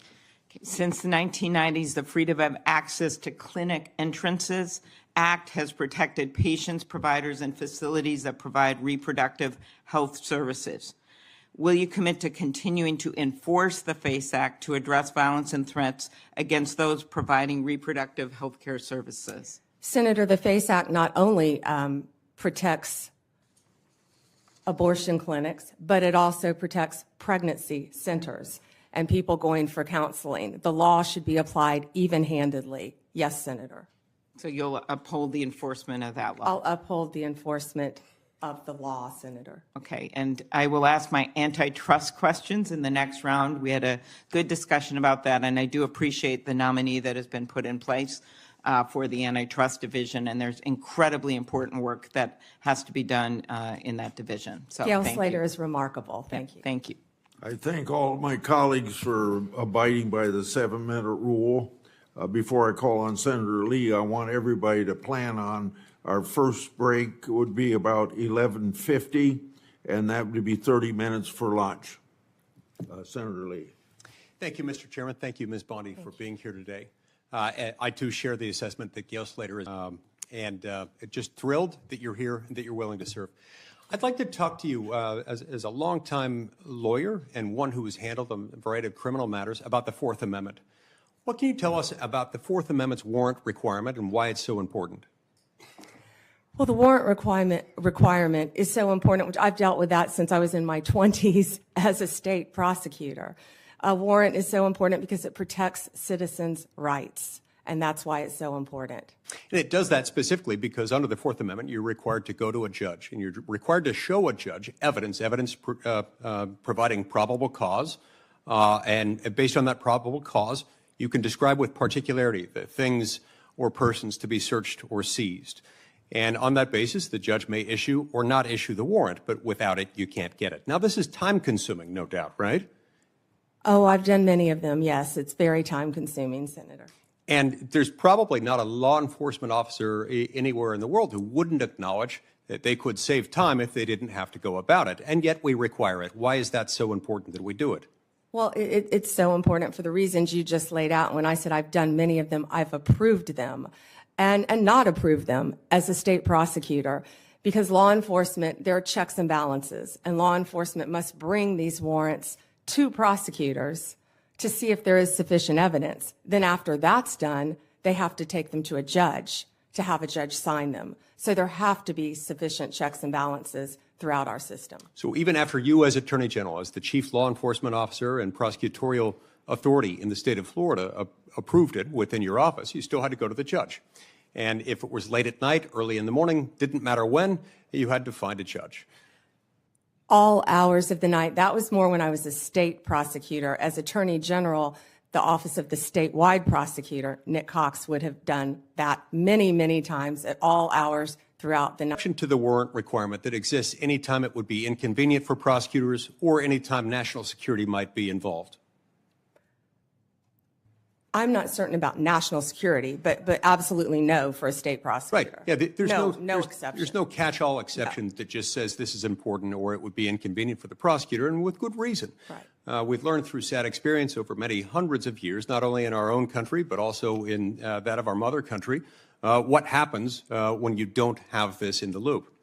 So you've been asked today a little bit about Section 702 of the Foreign Intelligence Surveillance Act, also known as FISA. There are those who have repeatedly assured members of this committee, including myself, that don't worry, content of phone calls or electronic communications involving American citizens, sometimes resulting in the quote-unquote incidental collection of American citizens' private conversations.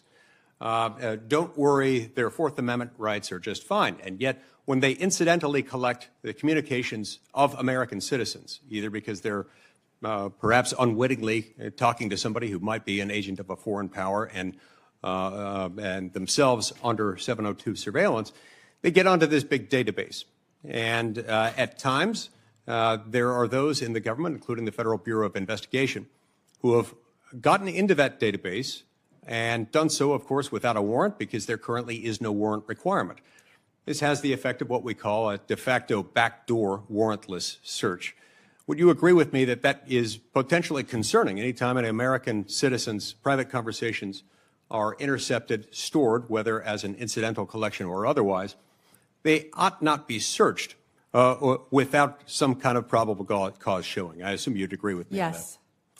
Yeah, it's important. Sometimes people will defend that by saying national security is involved, as if that's the beginning and the end of the inquiry. That has never been the case, and I hope and pray it never will be the case, because that's not what the Fourth Amendment says, not what it does, not what it ever can be. So it's my sincere hope that the next time FISA 702 comes up for reauthorization, Congress finally do what it has been avoiding for a long time, which is to ensure that this doesn't happen. We've heard again and again from people who, if you're confirmed to this position, will soon be your predecessors, prior occupants of the position to which you've been nominated and to which Mr. Patel has been nominated.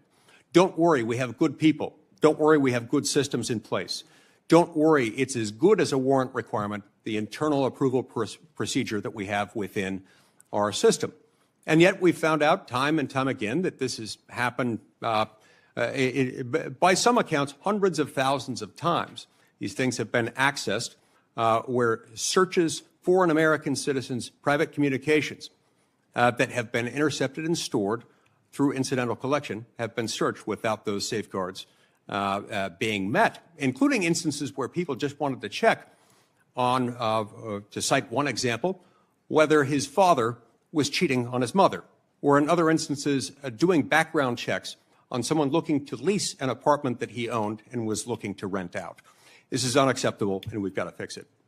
Speaking of unacceptable, we have seen over the last few years the weaponization of government, specifically within the Department of Justice, against law-abiding Americans. Law-abiding Americans whose offense was something along the lines of, them exercising their constitutional rights, ranging from Catholics attempting to practice their faith, to parents showing up to school board meetings, to people showing up to engage in peaceful protesting outside of abortion clinics.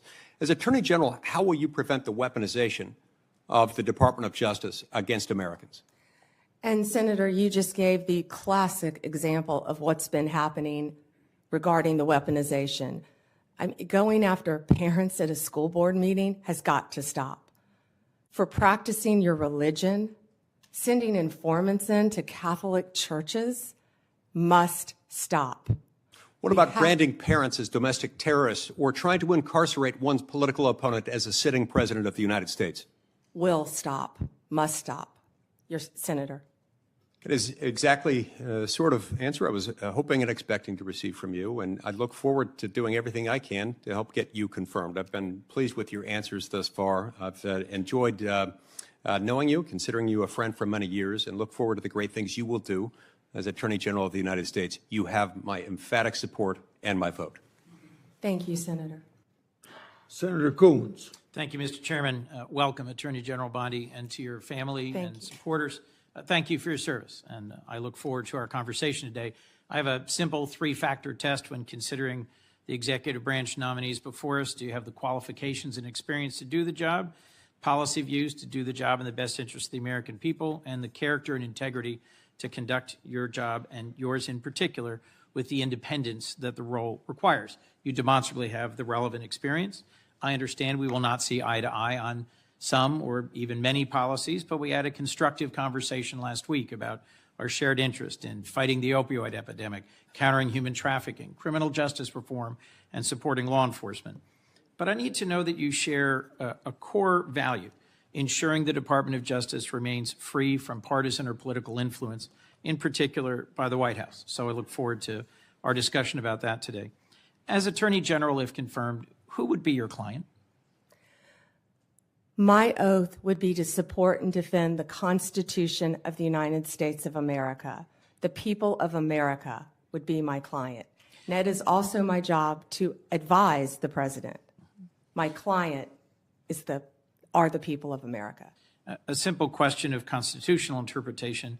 Is President-elect Trump eligible to run for another term as president in 2028? No, Senator, not unless they change the Constitution. Thank you. One of the concerns I've raised with you is safeguarding the Department of Justice's independence in the face of some promises on the campaign trail by then candidate Trump that he would use the department to target his political adversaries, or that he might interfere with prosecution. What would you do if your career DOJ prosecutors came to you with a case to prosecute, grounded in the facts and law, but the White House directs you to drop the case? Senator, if I thought that would happen, I would not be sitting here today. That will not happen, will not happen. Every case will be prosecuted based on the facts and the law that is applied in good faith, period. Politics have got to be taken out of the system. I agree with you. This department has been weaponized for years and years and years, and it has to stop. Thank you. Let me, if I might, Madam Attorney General, refer you back to Senator Durbin's opening comments about previous attorneys general, our former colleague, Jeff Sessions, Bill Barr. I don't think it's credible to say that it may never happen that the president-elect would direct an unethical or illegal act. I think both of those attorneys general found themselves crosswise with the then president by doing things he didn't welcome or approve of. Just answer the question for me, if you would. I know you may not expect it. I know you wouldn't have accepted this nomination if you thought it possible.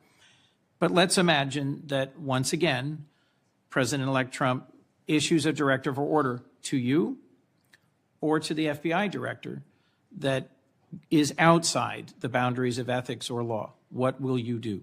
Senator, I will never speak on a hypothetical, especially one saying that the president would do something illegal. What I can tell you is my duty, if confirmed as the Attorney General, will be to the Constitution and the United States of America. And the most important oath, part of that oath that I will take, are the last four words. Given the importance of that oath, I hope you can understand the importance of repeated questions from some of us about the importance of having independence in the Department of Justice. It has a long tradition of independent special prosecutors, especially to handle high-profile or often political cases. If you got credible evidence of a criminal violation by a White House official, including even the president, would you bring in a special prosecutor? Senator, that's a hypothetical. I can tell you what I do know is special prosecutors have been abused in the past on both sides. We have seen that for many, many years. They have cost the taxpayers countless dollars, countless. and each situation on a case-by-case basis and consult the appropriate career ethics officials within the department to make that decision. Attorney General, do you think special... I will follow the law and I will consult with the appropriate ethics officials regarding the law. Right now, they do not need to be Senate confirmed, of course. But you did sign an 11th Circuit brief arguing that they should be. I will follow the law, Senator. That's why I said that. Understood, but I was just getting to the clarity about the difference between a Absolutely. position you've advocated and what the current law is. Thank you for that. Look, bluntly, to me, refusing to answer a hypothetical when there is clear and concrete previous history raises some concerns for me. I think Chris Wray has done an outstanding job as FBI director at avoiding political pressure. And although he was chosen by President Trump, he's being driven out so that he can be replaced.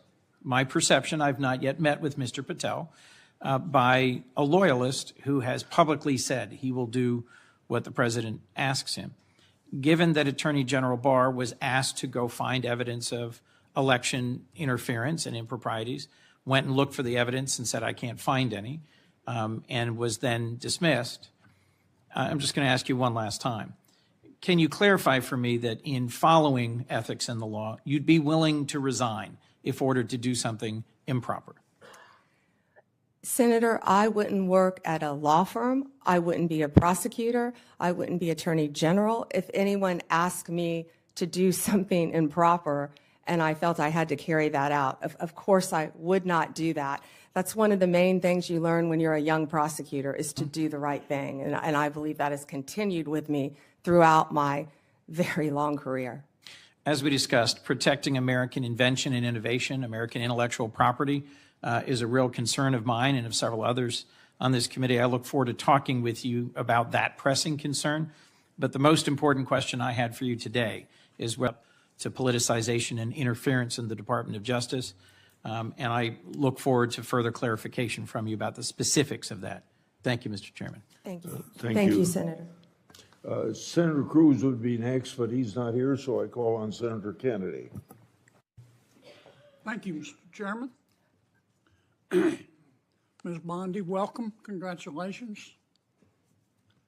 That legitimacy is important to America's criminal justice system. Yes, Senator. Can we agree that legitimacy is important to the Department of Justice, which in part administers our criminal justice system? Yes, Senator. And if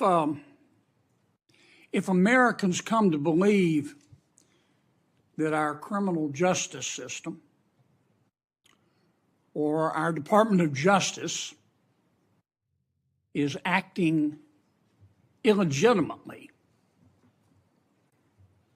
that makes Americans less likely to accept the results of that system, does it not? Yes, Senator. And that makes Americans less likely to follow the substantive laws that we pass that are administered by the Department of Justice. Isn't that true? Yes, Senator. And if that happens, we have chaos, don't we? Chaos. And the social contract is breached, isn't it?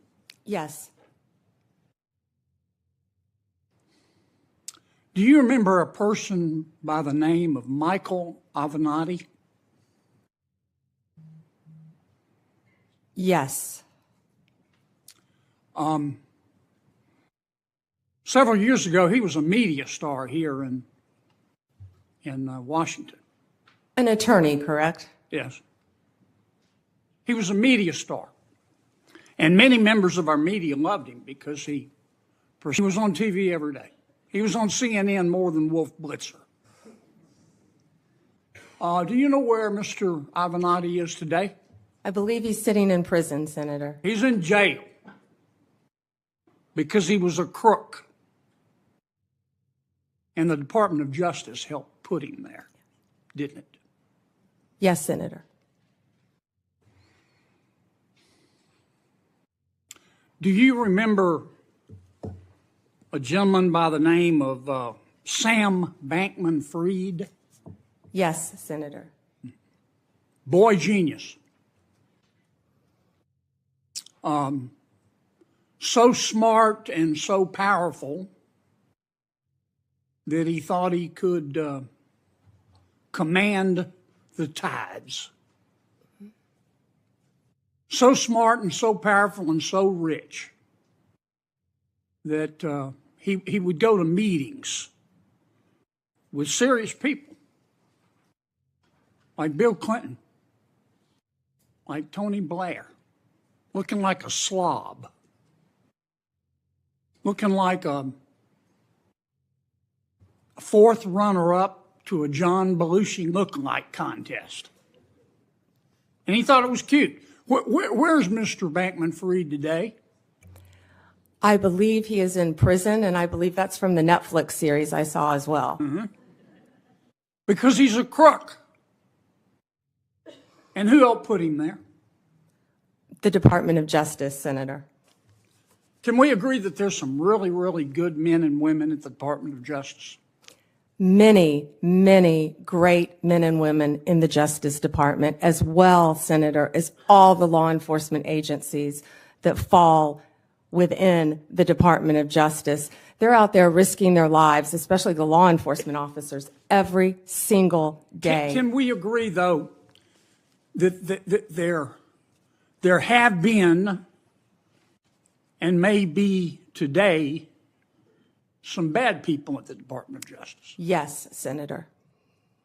We don't know for sure because for the last 4 years, the curtains there have been tightly drawn. But I think a minority of people there, have delegitimized America's criminal justice system. The most destabilizing act that I saw in the past 4 years, maybe in the history of the department, decided on the basis of dubious facts and untested legal theories to criminally prosecute a former president of the United States. And not only that, this is the special part. He decided to do it after the former president of the United States had announced that he was going to run against Attorney General. Are you referring to going after a political opponent? I think so. Now, this is one person's opinion. That kind of stupid takes a plan. And I say that because, number one, this is America. That had never happened before in America. That's the sort of thing that happens in a country whose Powerball jackpot is 287 chickens and a goat. It doesn't happen here. And I call it stupid because it broke the seal. It broke the seal. It normalized it. There are a lot of ambitious prosecutors in America, Democrat and Republican. And I'll bet you right now there's some prosecutor in a particular state thinking about, well, maybe I ought to file criminal charges against President Biden's inner circle for conspiring to conceal his mental decline. And that's the road we're headed down. And you've got to fix it, Counselor. You've got to fix it. And here's, in my judgment, what I would ask you to do. Find out who the bad guys are and the bad women and get rid of them. Find out who the good people are and lift them up. But do it on the basis of facts and evidence and fairness. Because the temptation of some people is going to be, they're going to tell you, look, two wrongs don't make a right, but they do make it even. Don't resist that temptation. help us restore legitimacy to the Department of Justice. Thank you, Senator. Thank you, Mr. Chairman. Welcome, Ms. Bondi, and to your family. Thank you. Thank you for visiting with me in my office. And I have to say, I'm sympathetic always to a former Attorney General, particularly having been one myself. But I am, I have to say also, really troubled, deeply disturbed by some of your, you say the right things, that you're going to be the people's lawyer. That's what you have to say to be here. But I believe being the people's lawyer means you have to be able to say no to the President of the United States. You have to speak truth to power. You have to be able to say that Donald Trump lost the 2020 election. You dodged that question when you were asked directly by Senator Durbin. You have to be able to say that January 6th insurrectionists who committed violence shouldn't be pardoned. You have to be able to say that a nominee for the FBI director who says he has an enemy list, and that's just the beginning of what he has said in terms of politicizing, deeply weaponizing the FBI against opponents, that he shouldn't be the FBI director. You know, we have some history here with your predecessors, Barr, Sessions, and others, who perhaps sincerely, when they sat where you are now, said that they would say no, but they were working with a president that expected them to be his Roy Cohn, his personal attorney. Do you really think that you can avoid the disgrace that they encountered or the repercussions from the White House if you say no to the president? And so my question to you is, can you say no to the President of the United States when he asks you to do something unethical or illegal? Senator, first, I need to clarify something that you said, that I have to sit up here and say these things. No, I don't. I sit up here and speak the truth. I'm not going to sit up here and say anything that I need to say to get confirmed by this body. I don't have to say anything. I will answer the questions to the best of my ability and honestly. Let me ask you, an individual who says that he is going to, quote, come after, end quote, people he alleges, quote, help Joe Biden rig the presidential elections, that he has a list of people who are part of this deep state who should be prosecuted, that he's going to close down the FBI building on his first day in office. Is that a person who appropriately should be the FBI director? Aren't those comments inappropriate? Shouldn't you disavow them and ask him to recant them? Senator, I am not familiar with all those comments. I have not discussed those comments with Mr. Patel. What I do know Well, is I'm Mr. asking Patel, you for your excuse view. me, what I do know is Mr. Patel was a career prosecutor. He was a career public defender, defending people. And he also has great experience within the intelligence community. What I can sit here and tell you is Mr. Patel, if he works with running the FBI, if he is confirmed, and if I am confirmed, he will follow the law if I am the Attorney General of the United States of America, and I don't believe he would do anything otherwise. Well, let me just submit that the response that I would have hoped to hear from you is that those comments are inappropriate and that you will ask him to disavow or recant them when he comes before this committee, because they are indeed chilling to fair enforcement and the rule of law. Let me ask you on another topic. When we met, I welcomed your support for the goals of the Kids Online Safety Act. And Senator Blackburn and I have spent a lot of time, devoted a lot of effort by an overwhelming vote of 91-3, 72 co-sponsors, including Vice President-elect Vance. I appreciated our discussion and your support for protecting kids online when we met last week. I'm hopeful that this area is one where we can work together. Can we count on your support in working together to protect kids online? Senator, absolutely, and thank you for that legislation, and Senator Blackburn.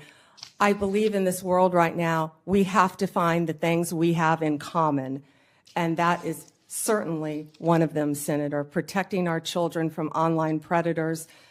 You've done so much on that front, and I thank you. I attempted to do that as well when I was Attorney General, but I am committed to working with you on anything we can do to protect our children throughout this country. When I was Attorney General, we started something called From Instant Message to Instant Nightmare, and educating parents about online predators. And that also, Senator, is one of the core functions of the FBI, the cyber unit. They sit there, these agents sit there all day long and investigate child predators. We tell parents constantly, you think Ms. you're talking Bondi, to another I child, apologize. and you're I'm not. going to interrupt you. I welcome Sure. your positive response. I have Oh, one go ahead. more question that I'm going to try to fit into Sure. this round. TikTok will be banned unless it is sold because it has become a tool for the Chinese to collect information and do surveillance and endanger our national security. Can you commit that you will enforce that law promptly and effectively? And I ask this question because President Trump's pick for your Solicitor General in the Department of Justice went to the United States Supreme Court arguing that the ban should be delayed. Will you commit to enforce that law on your first day when you are if you are confirmed? Senator, as I discussed with you during our meeting, that is pending litigation within the Department of Justice. Well, it's pending litigation, but will you enforce that law? I can't discuss pending litigation, but I will talk to all the career Well, again, prosecutors who are handling the case. Absolutely, Senator. Discuss with them. Thank you. Thank you, Mr. Chairman. Senator Tillis. Ms. Bondi, thank you for being here. I think I told you when we met, thank you for the time we met. I was born in Florida, have a lot of friends and family, and follow Florida politics pretty closely, and you've had a very impressive career there, though I do also have to admit I'm a Gator hater, so for the Florida alum, I'm University of Tennessee. But anyway, I actually, in some of these hearings, I created a bingo card to see what some of my colleagues on the other side of the aisle were going to hit. I want to go back to a few of them really quickly. One was about you being a lobbyist paid for and on the payroll of Qatar. Would you mind going back and repeating what you said in case people did not hear the involvement of your law firm and precisely what you were doing for the government of Qatar? Yes, Senator. I was very proud of that work. It was anti-human trafficking in advance of the World Cup, and human trafficking has been something that's been very important to me my entire career, especially when I was Attorney General of the And you also state of made Florida. it clear that you had a number of practitioners within the firm working on it, so this narrative that you were getting $115,000 a month from Qatar is correct or not? Not correct. Okay, thank you. I want to talk a little bit about, well, first off, I want to go back. You should be happy that so many comments, because that means they're out of stuff for you. So if it comes up again, you will once again know that you've got a great reputation and a great resume, and that you will be loyal to the Constitution, and you will live up to the oath to the Constitution and to protecting the American people. And I think Mr. Patel, when he becomes here, he'll be able to get rid of the myth in the same way that you did as a lobbyist for Qatar. He'll be able to get rid of that list of the enemies, be able to deal with the enemies list, and the marketing department for your opposition is going to have to come up with new material because that stuff is getting old. Section 702, you heard Senator Lee talk about some concerns that he has with 702. I believe it's one of the most important things that you can do early into your confirmation. You will be confirmed, and hopefully with some Democrat support. That there have been dramatic reforms to 702. I've sat through an extensive presentation to try and make sure that the abuses never occur again and that you have a throat to choke if somebody abuses the protocol that's in place. I believe that we need to codify a lot of that. As a matter of fact, when I went through it, I felt like there were so many blinding flashes of the obvious. How could this not have already been a part of the approval matrix? So can you, after you're confirmed, commit that you or a designate will come back and provide for this committee an update on all of the protocols that have changed and recommended legislation for codifying so that when we do go to reauthorization, we'll have what we need to make sure that that program stays in place? Senator, I or a designee will review all of 702 before it terms, of course, in 2026 and come back and report to you on both sides of the aisle. Thank you. You have a great perspective with your time in the state and working with the Department of Justice. Give me an idea of things that we need to do better in terms of, and I'm talking primarily in the law enforcement role. I think many people don't understand the joint task forces, the law enforcement efforts that are going every single day in every one of our states. What an incredible job they do. So can you give me some sense of things that you would look at to say maybe we could do it better from your perspective of having been a prosecutor in Florida? Yes, thank you, Senator. Yeah, having been a career prosecutor, I think I have a unique perspective because I was a state prosecutor, of course, prior to becoming Attorney General. So I worked on a daily basis with local law enforcement and state and not daily with federal, but I worked consistently with state, local, and federal. Then when I was Attorney General, I worked with all three as well. I feel like we have to have better coordination among all our agencies, especially given all the terrorism issues that we've discussed earlier in this hearing. We have to wrap in and communicate better with our local and state law enforcement officers throughout this country. There are so many great men and women in law enforcement, and we have to, I don't know exactly how yet, but we have to figure out a better way to work together with the federal authorities. Thank you. And I'm going to do a second round as well, but I think I also checked the bingo card for election denier. There were some people, that seemed to suggest that you were denying the election. I think that you said that President Biden is our president. President Biden is the president of the United States of America, and President Trump will be the 47th president. But I think you made a point that or at least I inferred from a comment that you made, a very important point. Folks, there are election improprieties in every election. The question is a matter of scale and whether or not you can prove it. We've seen it in North Carolina and seen it in other places. It's one of the reasons why I support voter ID, because we want to make elections easy to vote and hard to cheat. But the fact of the matter is people are cheating. So if anybody on this dais suggests that there aren't irregularities in every election, then they need to spend more time at home and really studying the facts. I don't think, though, that you've said that Biden is an illegitimate president. In fact, I think you said just the opposite. He is the president of the United States, and President Trump will be the next president, right? Yes. Okay. Last thing before the second round, January 6th. A lot of people are going to say you're going to have a rubber stamp for letting people have pardons or recommending a pardon for people who did violence to law enforcement. I'm not going to ask you a hypothetical because I want you to be consistent in not answering them. But I have to believe, as a member, I was the last member out of the Senate on January the 6th.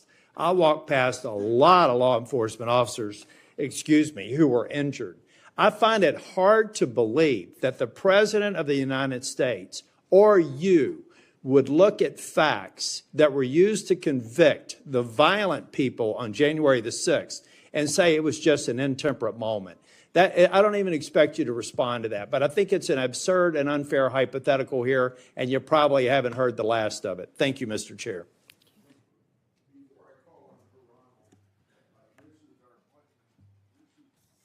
before I call on Senator Hirano, after her and Cruz's testimony, then we'll take a lunch break, and that break will be for 30 minutes. And I can't control when my senators come back, but I expect you to be back after 30 minutes, and I'll be here. Yes, Chairman. And then I may leave the meeting to open the Senate, so whoever's on our side is acting chairman during that period of time. Senator Hirano. Thank you, Mr. Chairman. As part of my responsibility to ensure the fitness of all nominees, I ask the following two initial questions. First, since you became a legal adult, have you ever made unwanted requests for sexual favors or committed any verbal or physical harassment or assault of a sexual nature? No, Senator. Have you ever faced discipline or entered into a settlement relating to this kind of conduct? No, Senator. Ms. Bondi, I am focused on two things in my evaluation of President-elect Trump's nominees. The first is whether the nominee is qualified and experienced enough to do the job. The second is a fitness to serve, which includes putting loyalty to the Constitution over loyalty to the president. Unfortunately, in my view, many of President-elect Trump's nominees are lacking in at least one of these two requirements. Ms. Bondi, your experience as a prosecutor is the kind of thing we would expect to see in a nominee for Attorney General, but I do have questions and concerns about potential conflicts of interest, about whether you will keep DOJ's law enforcement responsibilities independent of the president's political whims, and about whether you will let facts and evidence guide your decisions. So let's start with the importance of facts, which you say is important. Ms. Bondi, we want an Attorney General who bases decisions on facts. So I want to ask you a factual question. Who won the 2020 presidential election? Joe Biden is the President of the United States. Ms. Bondi, you know that there is a difference between acknowledging it and, I can say that Donald Trump won the 2024 election. I may not like it, but I can say it. You cannot say who won the 2020 presidential election. Okay. It's disturbing that you can't give voice to that fact. Moving on to DOJ's independence from politics. Ms. Bondi, if you are confirmed as Attorney General, you will take an oath to the Constitution and not to any individual, including the President. To start, I'd like to know whether you agree with some of the statements President-elect Trump made in the election during the campaign. First, are the felons convicted of breaking into the Capitol on January 6th hostages or patriots, quoting Trump, as President-elect Trump has said repeatedly? Do you agree with his characterization of the felons that I referred to? I am not familiar with that statement, Senator. I just familiarized you with that statement. Do you agree with that statement? I'm not familiar with it, Senator. No answer. He has also said illegal immigration is poisoning the blood of our nation. He said that in December 2023. Do you agree with that statement? Senator, I am not familiar with that statement, but what I can tell you is I went to the border a few months ago. I went to Yuma, Arizona, and what I saw at that border was horrific, Senator. Rape crisis center. That is not my question. I went to a rape crisis center. I'm not familiar with the statement, but I went to a rape crisis center. I met with Border Patrol agents. I'm sure you've been to the border as well. So I want to get to my next question. So I believe that you responded to a question from Senator Whitehouse, and let me get your response again. You said that the White House, if I'm putting words in your mouth, correct me. You said that the White House will play no role in investigative or charging decisions in the DOJ. Is that correct? Senator, what I said is that it is the Department of Justice's decision to determine what cases will be prosecuted. What role will the White House have in investigative or prosecutorial decisions of the DOJ? It is the Department of Justice's decision, Senator. So that sounds to me that you're saying that the White House will not have any kind of role. Meanwhile, though, I have the absolute right to do what I want to do with the Justice Department. And in fact, President-elect Trump considers the DOJ to be his law firm. I ask you this. If President-elect Trump suggests, or hints that you as Attorney General should investigate one of his proceedings, would you do so? Me, had you met with gotten to know Now, me, and who refused or discussed is that it's the Attorney General to I'm very follow happy to the listen to law. your responses under oath, Ms. Bondi. So I think it's really important to us that the Attorney General be independent of the White House. And you have a president-elect who considers the AG's office his law firm. I would like to know whether if the president suggests, hints, asks, that you as Attorney General should investigate one of his perceived enemies? Senator, you I do? certainly have not heard the president say that, but what I will tell you is 2/3 of Americans have lost faith in the Department of Justice. And it's statements like that, I believe, Ms. that make Bondi. people continue to lose faith. If I am confirmed as Attorney General, it will be my job Getting to on not to my only next keep question, America you're not safe, responding. plan Something on that doing you said. every single day as Attorney General. On August 5th, 2025, on Fox News, you said, when Republicans, is Jack Smith one of those bad prosecutors that you will prosecute as AG? Senator, you hesitated a bit when I said the bad ones. Every decision Sometimes will be badness made in the the eyes of the beholder. I'm just asking whether you would consider Jack Smith Senator, to be one of the people. How about Liz Cheney? Senator, How about Merrick Garland? I am not going to medicals. No one has been prejudged, or nor will I anyone am be asking whether prejudged if I am these are the confirmed. kind of people, these are in fact the people that you would prosecute. I'm not Your getting an your answer. time is up. Would you like to? My time is, Would you like to Mr. respond? Chairman, she is clearly not going to answer that question, so let me get on to, Would you like to? I do have I'd love to questions respond. for the second round. You'll have a second round. Would you like to speak before I call on Senator Cruz? No, sir. Thank you. Okay. Senator Cruz. Thank you, Mr. Chairman. General Bondi, welcome. Thank you for Thank you. your long career in public service, and thank you for your willingness to take on this incredibly important office. You know, I have to say, I don't know that there is a more important position in this new administration than the position to which you have been nominated, Attorney General of the United States.